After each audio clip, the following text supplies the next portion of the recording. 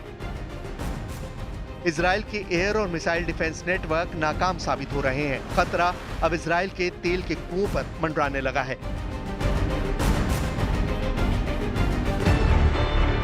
News 18 India चौपाल, एक ऐसा मंच जहां जब जब बात निकलेगी तो सिर्फ दूर तक नहीं बल्कि दुनिया के कोने कोने में जाएगी, क्योंकि इस बार बात होगी भारत के वैश्विक महाशक्ति बनने के लक्ष्य पर।